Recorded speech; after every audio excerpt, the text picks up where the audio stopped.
మీడియాతో AP CM Chandrababu chitchat. Tirumala laddu వివాదంపై వ్యాఖ్య. శ్రీవారి లడ్డు తయారీకి రివర్స్ టెండర్లేంటని ఆగ్రహం.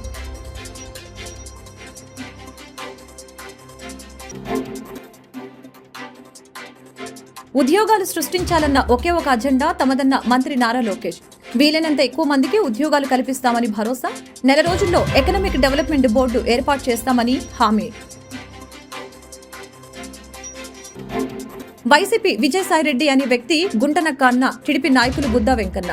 దేశం మొత్తం తిరుమల లడ్డు గురించి చర్చించుకుంటూ ఉంటే విజయసాయిరెడ్డి ఎక్స్ లో ట్వీట్ పెట్టి డైవర్షన్ చేసేందుకు ప్రయత్నిస్తున్నారని ఆగ్రహం.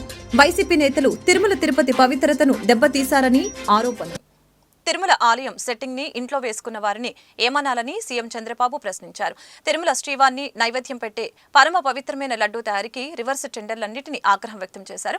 కూటమి ప్రభుత్వం అధికారంలోకి రాకని తిరుమలపై దృష్టి సారించామని, టీటీడీని ప్రక్షాళన చేయాలని కొత్త ఈవోకు చెప్పానని స్పష్టం చేశారు. ఉద్యోగాలు సృష్టించాలన్న ఒకే ఒక అజెండా తమదని మంత్రి నారా లోకేష్ తెలిపారు. వీలైనంత ఎక్కువ మందికి ఉద్యోగాలు కల్పిస్తామని అన్నారు. నెల రోజుల్లో ఎకనామిక్ డెవలప్మెంట్ బోర్డు ఏర్పాటు చేస్తామని హామీ ఇచ్చారు. Andhra Pradesh is a very peculiarly long state. It lends itself well for a very thematic ecosystem-based development. And if you look at successful models across the world, they've succeeded because of the ecosystem. And we understand that very well. So if you look at mobility, Anantapur is a focus. Renewable energy, Kurnool is a focus. Electronics manufacturing is between Chittoor and Kadapa districts both together. Sports infrastructure is also going to come there. Prakasam, the entire biofuel, is going to be a big thrust area for us. Where we are sitting, which is the Capital Region Development Authority, Guntur Krishna is going to be about capital. East-West Godavari, all of you know, is exceptionally doing well in aqua. We are very cognizant that we need to make it sustainable aqua. So I've been talking to titans of industry of that sector to look at what are the investments as a state we need to do. So it could be the drainage, it could be the road infrastructure, the cold chain infrastructure. That's something we're talking to them. North Andhra is going to be our pharma, our IT destination. So we have a very clear roadmap, and this is what we're going to focus in terms of chasing investments. Saying that, in the last 5 years, I understand that you've had some challenges. I've already been talking to all the leaders. Specifically, they're related to incentives. Back then, you had power holidays. You had issues with regard to water. We totally understand that. I would like to make one thing clear. Andhra is open for business. Back then, we had Economic Development Board that led the entire outreach. We have revived it. A young IAS officer has been nominated now to lead the initiative from the front. We've lost really good youngsters to other states. They're all now coming back to be part of Economic Development Board. And Economic Development Board, while it will chase new investments, we're also creating a team which will focus on already industries that exist in Andhra Pradesh. So reaching out to all of you, understanding your pain areas and how do we overcome those pain areas and how as a government we can deliver on our promises. And as I said, our single agenda is to create 20 lakh jobs in 5 years. So we will do whatever is possible to deliver on that single promise. And this is part of our manifesto, and it's the first promise out of the 6 promises that we have made to the people of Andhra Pradesh. Saying that, AI is of course going to change the way we're going to do business, politics, or even governance. AI University is something that's very close to our Honorable Chief Minister's heart, and as the HRD Minister, I will deliver on this. This is designed keeping in mind the erstwhile ISB model. So we expect titans of industry to support us in this journey and actually run the institution. So government is good at policy making, giving land, and that's where we want to end our role and let industry run the curriculum, the direction, like how you've done amazingly well with ISB. As a state HRD minister, I'm looking at transforming our entire curriculum from KG to PG. It's very important to educate our children at a very young age, and if you launch them in the right direction, then the sky is the limit. So we are very conscious of that, and that's exactly what I am going to do. As far as IT electronics, yes, Andhra Pradesh has missed the Y2K advantage because we were a combined state, and back then Hyderabad was the singular focus. As far as IT investments, the data center investments, AI investments, our focus area is going to be Visakhapatnam. No second thoughts about it. And we will not miss this bus. So next 6 months, you will hear a lot of announcements coming about as far as data centers and the entire AI, harnessing the data center energy through AI. Vijayasai Reddy అనే గుంటనక్క దేశం మొత్తం తిరుమల లడ్డు గురించి చర్చించుకుంటూ ఉంటే Vijayasai Reddy X లో tweet పెట్టి diversion చేసేందుకు ప్రయత్నిస్తున్నారని TDP నేత బుద్దా వెంకన్న ఎద్దేవా చేశారు. వైసీపీ నేతలు తిరుమల తిరుపతి పవిత్రతను దెబ్బతీశారని, అవినీతికి పాల్పడే వారిని వదిలే ప్రసక్తే లేదని స్పష్టం చేశారు. నమస్కారం. విజయసాయిరెడ్డిని శాంతి నివాసంలో కూర్చొని ఎక్స్లో నోరు లేనట్టు నోటితో ఏం మాట్లాడకుండా ఎక్స్లో లోకేష్ బాబు గురించి, చంద్రబాబు గారి గురించి ఎక్స్లో పెడుతున్నాడు. అసలు ఈ గుండెనక్క నిన్న దేశమంతా కూడా తిరుపతి లడ్డు వ్యవహారం గురించి మాట్లాడుతూ తిరుపతి లడ్డు అపవిత్రం చేశారనే ఒక దీని మీద దేశం మొత్తం యావత్తు కూడా చర్చించుకుంటుంటే ఆ చర్చని పక్కదారి పట్టేలాగా ఎక్స్లో లోకేష్ బాబు గారి మీద ఆయన గురించి పార్టీ శ్రేణులు విసిగిపోతున్నారంట, పార్టీ సీనియర్లు విసిగిపోతున్నారంట. ఈయనక ఈ గుంటనక్క వేషాలు ఎవరో నమ్మరు. ఎందుకంటే ఈ జగన్మోహన్ రెడ్డి మీద విసిగిపోయి చాలామంది సీనియర్ నేతలు, వైఎస్ రాజశేఖర రెడ్డి ముఖ్యమంత్రి అవ్వక ముందు నుంచి కూడా, వైఎస్ రాజశేఖర రెడ్డి అసమతి నాయకుడిగా ఉన్నప్పటి నుంచి కూడా వైఎస్ రాజశేఖర రెడ్డితో ఫాలో అయినటువంటి వ్యక్తులు ఇవాళ మీ పార్టీని వదిలించి బయటికి వెళ్ళిపోతున్నారు. అదేంటి? ఒకే ఒక కారణం. ఆ కారణం ఏంటంటే జగన్మోహన్ రెడ్డి చేసే పనులు కానీ, జగన్మోహన్ రెడ్డి నాయకుల దగ్గర ప్రవర్తించే తీరు కానీ నచ్చక, అయినా సరే నువ్వు తిరుపతి లడ్డు విషయాన్ని పక్కదారి పట్టించడానికి లోకేష్ బాబు గారి మీద ఎక్స్లో శాంతి నివాసంలోంచి నువ్వు ఎక్స్లో పెడుతుంటే నమ్మే స్థితిలో ప్రజలు లేరు. మళ్ళీ ఇంకో పక్క బీజేపీతో మేము కలుస్తాం అంటాడు. బీజేపీలో వీళ్ళు అయిపోతున్నారు. నువ్వు బీజేపీ పార్టీలో చేరడానికి హిందీలో పెడుతున్నాడు ఎక్స్లో. ఈ మధ్య చూడండి, హిందీలో పెడుతున్నాడు. అంటే బీజేపీలో చేరడానికి హిందీలో ఇచ్చేస్తున్నాడు. మొన్నటి వరకు ఇంగ్లీష్లో పెట్టేవాడు, ఇప్పుడు హిందీలో పెడుతున్నాడు. ఈ గుంటనక్క 16 నెలలు జైల్లో ఉన్నాడు. 16 నెలలు తప్పుడు రిపోర్టులు, తప్పుడు ఆడిట్. అంటే ఇతను ఆడిటర్, ఆడిటర్ వ్యవస్థ అంటే చాలా గౌరవం ఉంటుంది. కానీ ఇతను తప్పుడు లెక్కలు రాసి 16 నెలలు జైల్లో ఉన్న నువ్వు మాకు నీతులు చెప్తావా? నీ స్థాయి ఏంటి? నీ స్థాయి చెప్పకూడదు. జగన్మోహన్ రెడ్డికి నువ్వు రూమ్ పెట్టివి జైల్లో, కాబట్టి నీకు రాజ్యసభ ఇచ్చాడు. నువ్వు గుంటనక్కలాగా శాంతి నివాసంలోనే ఉంటున్నావు కదా. శాంతి నివాసంలో ఉండి నువ్వు ఎక్స్లో ఎందుకు ఇలా మాట్లాడుతున్నావు? దమ్ముంటే బయటకు వచ్చి మాట్లాడు, దమ్ముంటే చర్చకు రా. తిరుమల లడ్డు ప్రసాదాన్ని అపవిత్రం చేసిన అధికారుల్ని, పాలక మండలిని కఠినంగా శిక్షించాలని లేదా ఉరితీయాలని తాళ్లైపాలెం శైవక్షేత్రం పీఠాధిపతి శివస్వామి డిమాండ్ చేశారు. హిందూ ధర్మాన్ని నాశనం చేసే వారికి తగిన రీతిలో శిక్షలు పడాలని తెలిపారు. జగన్ పాలనలో హిందూ ధర్మ పవిత్రతను దెబ్బతీసేందుకు అనేక కుట్రలు జరిగాయని తెలిపారు. వ్యాప్తంగా హిందువుల యొక్క ఆధ్యాత్మిక కేంద్రం ఏదైనా ఉందంటే అది మన తిరుపతి దేవస్థానాలు. తిరుపతి దేవస్థానం యొక్క పవిత్రతని భంగం కలిగించే విధంగా ఈ రోజున ప్రసాదాల విషయంలో అటు చేప నూనెని, పంది కొవ్వుని, దున్నపోతుల కొవ్వుని కూడా వాడినట్లుగా మనకు తెలియవస్తుంది. మాననీయ గౌరవ ముఖ్యమంత్రులు నారా చంద్రబాబు గారి నోటి వెమ్మట అది రావటం సాక్షాత్ ఏడుకొండల వెంకన్న స్వామి వారిలో ప్రవేశించి వారి నోటి ద్వారా ఇది బహిర్గతం చేస్తారని మేము భావిస్తున్నాం. ఎందుకంటే ఉన్నతమైన స్థాయిలో వ్యక్తులు అక్కడ పొరపాటు జరిగితే దాన్ని కప్పిపుచ్చడం కానీ లేకపోతే దాన్ని నిదానంగా మార్చడం కానీ చేస్తారు. కానీ ధైర్యంగా సమాజ శ్రేయస్సు కోసం, శ్రీవారి యొక్క సేవ కోసం ముఖ్యమంత్రి గారు అలా అడుగులు వేస్తూ ముందుకు రావటం అది ఆహ్వానించే శుభపరిణామంగా మేము భావిస్తున్నాం.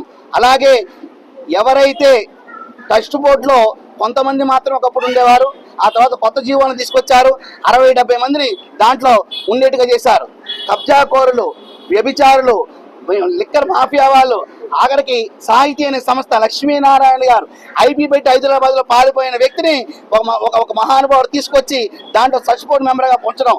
రాజకీయ పునరావాస కేంద్రాలుగా మా తిరుమల దేవస్థానం ఉన్నంత కాలం ఏ ప్రభుత్వం ఉన్నా సరే ఇది ఇలాగే జరిగే అవకాశం ఉంది. కాబట్టి ఖచ్చితంగా ట్రస్ట్ బోర్డులో ఎటువంటి నేర ఆరోపణలు ఉన్న వ్యక్తుల్ని దాంట్లో చేర్చవద్దని చెప్పేసి సమయంగా మేము తెలియపరుస్తున్నాం. అలాగే 2007లో తిరుమల పరిరక్షణ సమితిని ఏర్పాటు చేశాం. 7 కొండలు 2 కొండలుగా చేస్తానప్పుడు ఉద్యమం చేశాం.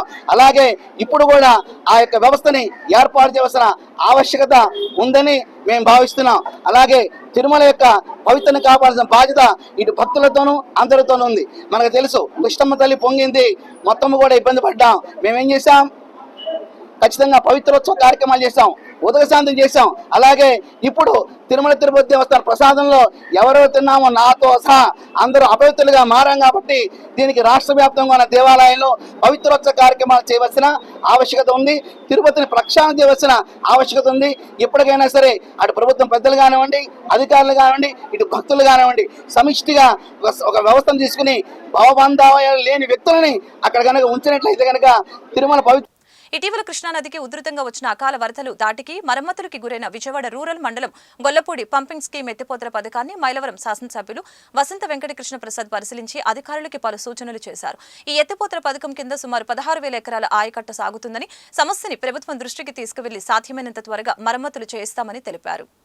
హిందువుల మనోభావాల్ని దెబ్బతీసే విధంగా పవిత్రమైన తిరుమల లడ్డూని అపవిత్రం చేసిన దుర్మార్గుడు జగన్మోహన్ రెడ్డిని, ఆయన అనుచరుల్ని, అదేవిధంగా దేవాదాయ మాజీ మంత్రి వెల్లంపల్లి శ్రీనివాస్ ని అరెస్టు చేసి విచారణ జరిపించాలని జనసేన నేత తిరుపతి అనూష డిమాండ్ చేశారు. ఈ సందర్భంగా తిరుపతి అనూష జనసేన పార్టీ కార్యకర్తలతో శివాలయం సెంటర్ నుంచి పీఆర్కే బిల్డింగ్ వరకు జగన్మోహన్ రెడ్డి డౌన్ డౌన్ అంటూ నినాదాలు చేశారు. అనూష మాట్లాడుతూ పవిత్రమైన లడ్డూ తయారు చేయడానికి కల్తీ నెయ్యిని కలపటం ఎంతో దుర్మార్గమైన విషయమని తెలిపారు. ఇలాంటి వ్యక్తుల్ని కఠినంగా శిక్షించాలని తెలిపారు. కార్యక్రమంలో ముంతపురం రాజేషు,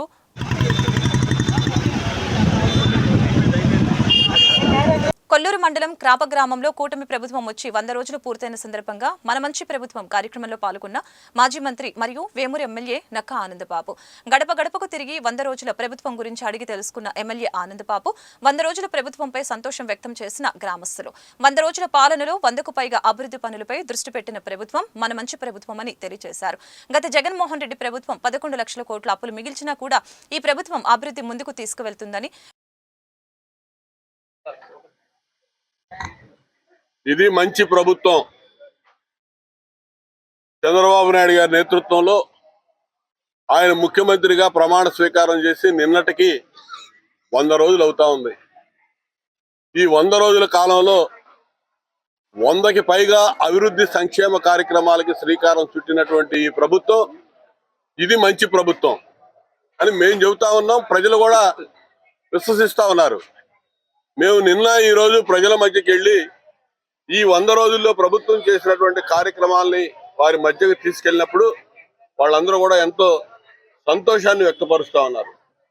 రాష్ట్ర ఖజానాని జగన్మోహన్ రెడ్డి పూర్తిగా దివాళా తీపిచ్చి 11 లక్షల కోట్లు అప్పు మిగిల్చి వెళ్ళినా కూడా మరి రాష్ట్రంలో ఇచ్చిన హామీలు అమలు చేస్తూ వాటిని ముందుకు తీసుకెళ్తున్నటువంటి కూటమి ప్రభుత్వం ఇది మంచి ప్రభుత్వం అని చెప్పి ప్రజలు నమ్ముతా ఉన్నారు.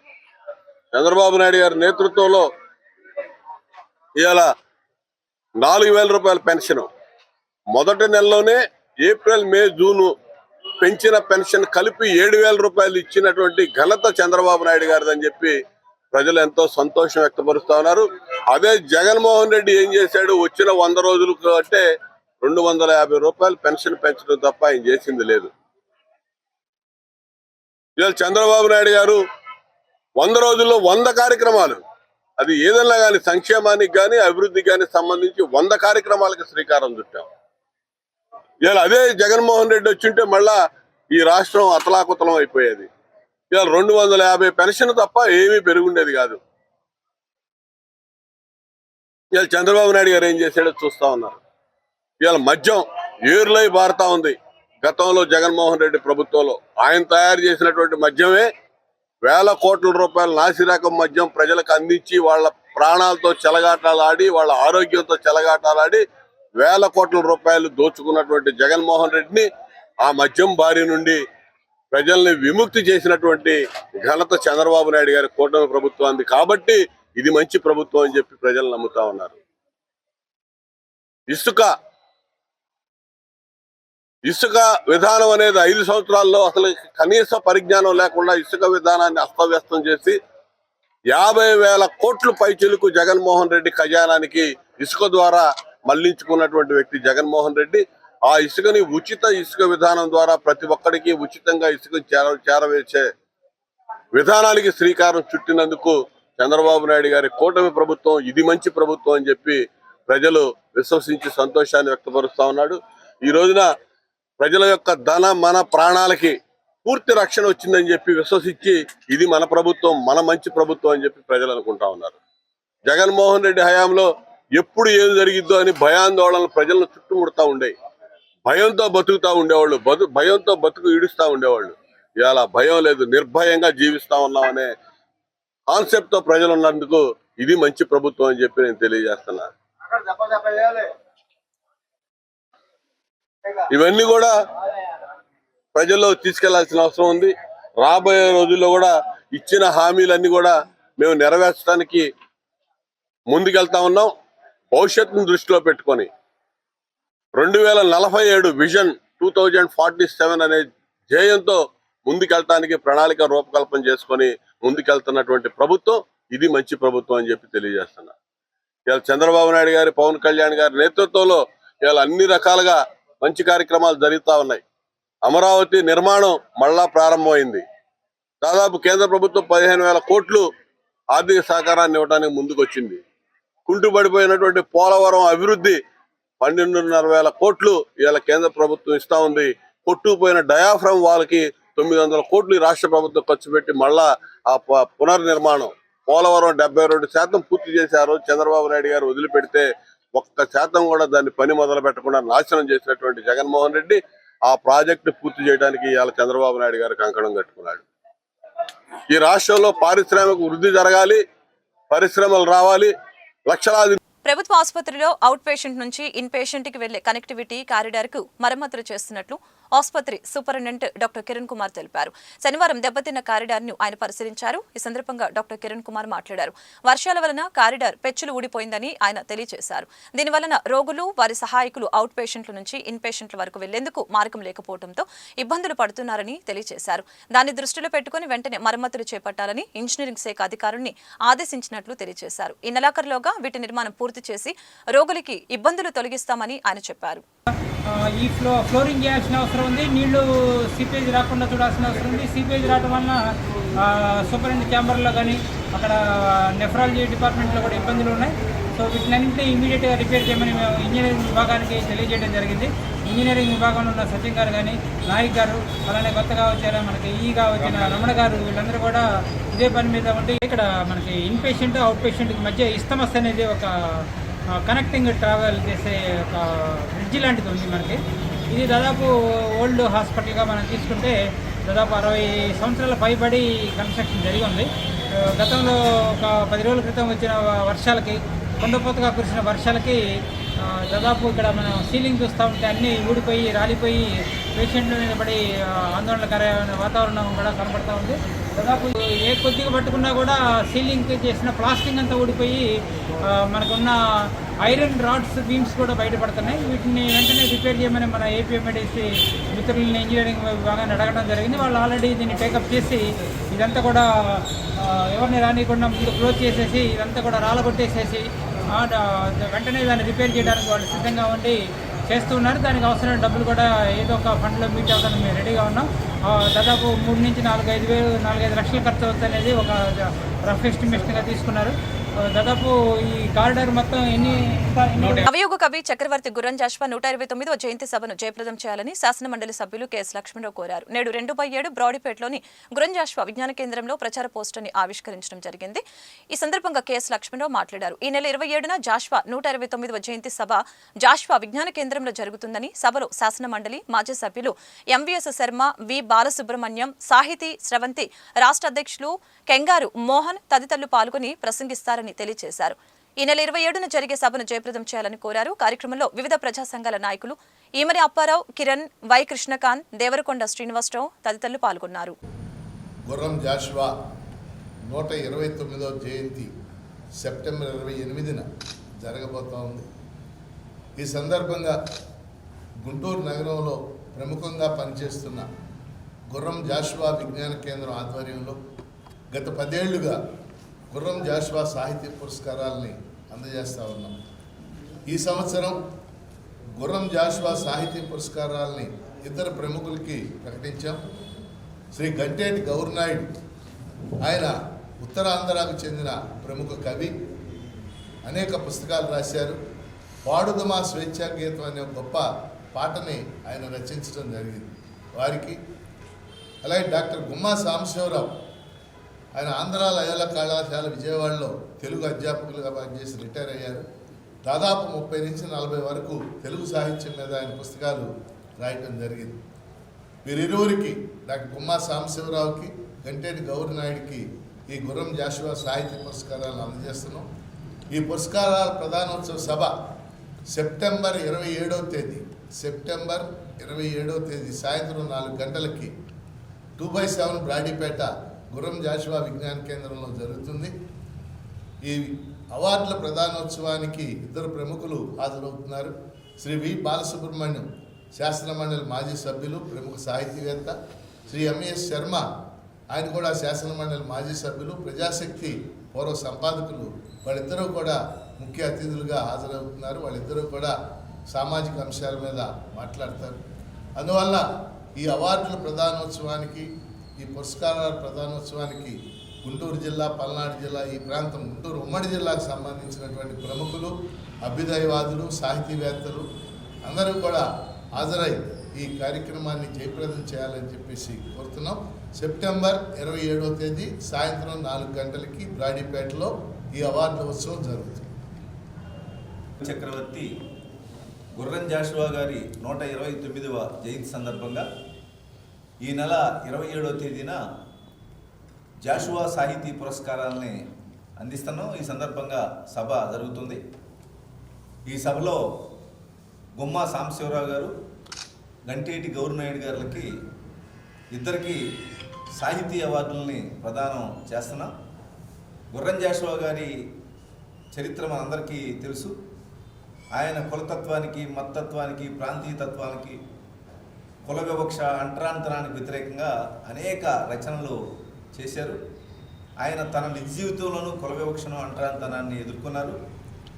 ఈరోజు ఆయన సాహిత్యానికి చాలా ప్రాధాన్యత ఉంది. నేడు కూడా కుల వివక్ష, అంటరాంతనం, దళితుల మీద దాడులు కొనసాగుతూనే ఉన్నాయి. ఈ నేపథ్యంలో జాషువా గారి సాహిత్యాన్ని విస్తృతంగా ప్రజల్లోకి తీసుకెళ్లాల్సినటువంటి అవసరం ఉంది. ఆ రకంగా రేపు 27వ తేదీ జరిగేటువంటి సభకి ఎక్కువ మంది సాహితీ ప్రియులు, కవులు, కళాకారులు, గాయకులు వీళ్ళందరూ హాజరై సభను జయప్రదం చేయాలని చెప్పేసి విజ్ఞప్తి చేస్తున్నాం. వార్తలు ముగించే ముందు ముఖ్యాంశాలు మరొకసారి. మీడియాతో AP CM Chandrababu chitchat. Tirumala laddu వివాదంపై వ్యాఖ్య. శ్రీవారి లడ్డు తయారీకి రివర్స్ టెండర్లేంటని ఆగ్రహం.